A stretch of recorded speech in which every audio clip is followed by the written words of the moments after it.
બગીચાની વ્યવસ્થા કેટલી સાચવવાની? એક બાજુ બગવાડે બીજી બધી વસ્તીના કેમ્પો ના હોય એટલે પબ્લિક એને છૂટી જાય. એટલે પબ્લિકને સાચવવી અને રથને સાચવવું.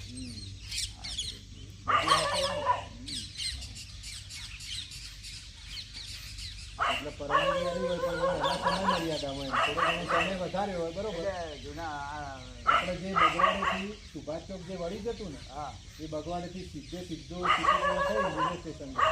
રેલવે સ્ટેશનથી સિટી પોઈન્ટ થઈ રેલવે સ્ટેશન ડાયરેક્ટ. પછી રેલવે સ્ટેશનથી ગરનાળેથી બીએમ હાઈસ્કૂલ થઈ પ્રગતિ મેદાન થઈને આનંદ સરોવરથી સીધો સુભાષ ચોક. પછી જે હતો સમજાવા એટલો વધારે. આ ગોળે વધારી હતો. બરાબર.